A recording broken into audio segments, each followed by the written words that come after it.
ओम शांति। आज की प्रेरणादायक कहानी का शीर्षक है परिश्रम सच्ची पूंजी। दीनू दुधिया स्वभाव से आलसी और निकम्मा था। वह बैठे बैठे सपने देखता कि एक दिन अवश्य ही वह धनवान हो जाएगा और धनवान बनने से जो सुख उसे मिल सकते हैं उनका मन ही मन अनुभव कर वह खुश हो लेता। इस तरह धनवान बनने का उसे शौक जरूर था, लेकिन काम वह कुछ नहीं करता। दीनू की पत्नी रमा समझदार और स्वावलंबी महिला थी। उसने 2 गायों को पाल रखा था जिनकी वह खूब देखभाल करती थी। गायों का दूध धोकर बेच आती, इसी से उसके परिवार का गुजारा भी चलता।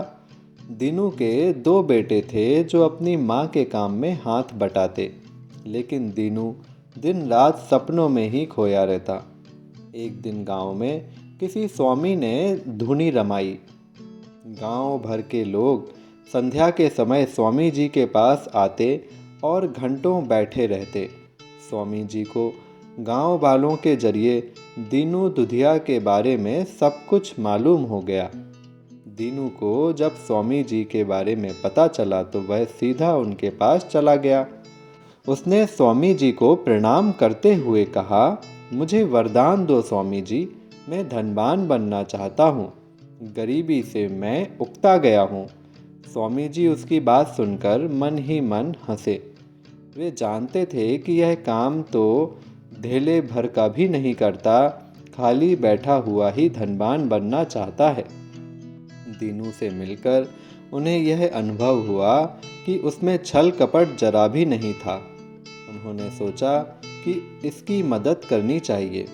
वे बोले, मैं तुम्हें वरदान दे सकता हूँ, लेकिन उसके साथ शर्तें भी जुड़ी हुई हैं। शर्तों का पालन नहीं किया तो वरदान स्वतः समाप्त हो जाएगा। आपका आदेश सिर आंखों पर, आप जैसा कहेंगे मैं वही करूँगा। दीनू ने प्रसन्नता से जवाब दिया। अब स्वामी जी ने कहना शुरू किया, मैं तुम्हें एक मंत्र देता हूँ, उसके बारे में किसी को कुछ भी मत बताना और मन ही मन मंत्र का जाप करना। मंत्र है, आलस छोड़ो, जागो, उठो। शर्त यह है कि तुम सवेरे जल्दी उठोगे और रात्रि 10 बजे से पहले कभी सोओगे नहीं। एक एक क्षण का तुम्हें उपयोग करना होगा।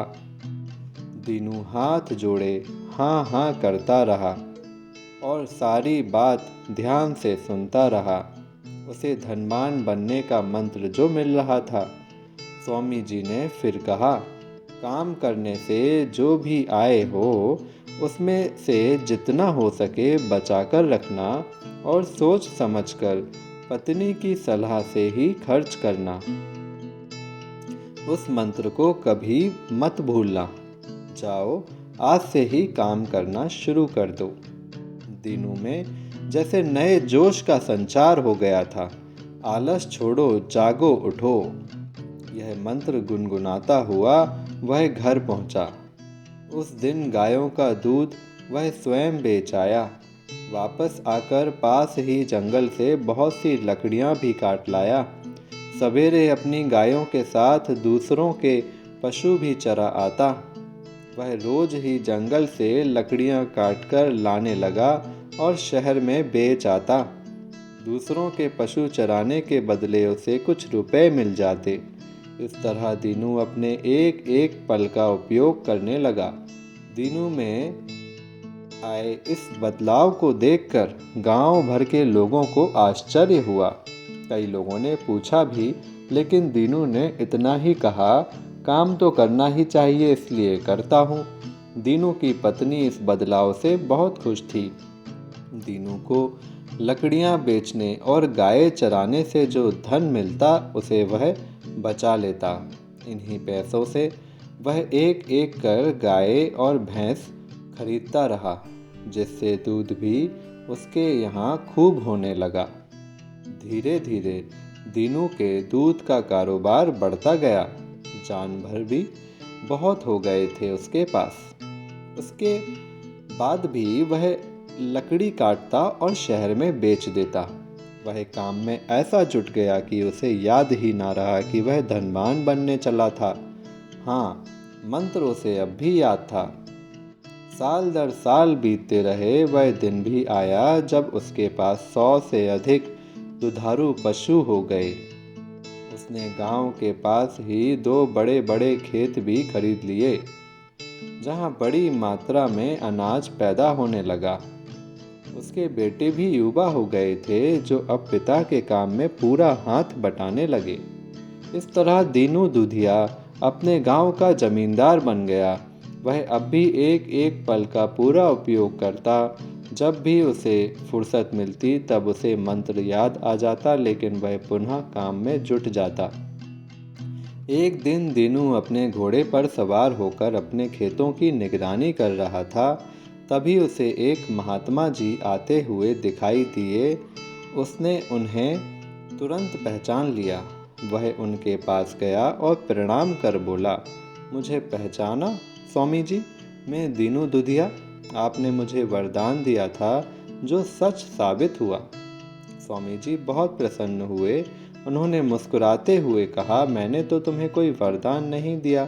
मैंने तो तुम्हें मेहनत का पाठ पढ़ाया था, जिसे तुमने अचूक मंत्र की तरह याद रखा। बेटे, मेहनत का कोई विकल्प नहीं होता। मनुष्य के श्रम में ही सबसे बड़ा वरदान छिपा होता है। तुम अपनी मेहनत और सूझबूझ से ही धनवान बन सकते हो।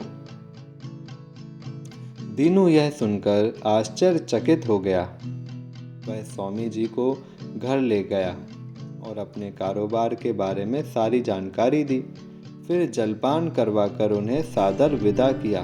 अतः किसी ने सच ही कहा है, जिन खोया तिन पाइया, गहरे पानी बैठ, वो बाबरी क्या पाइया, जो रहे किनारे बैठ। अच्छा, शुक्रिया। ओम शांति।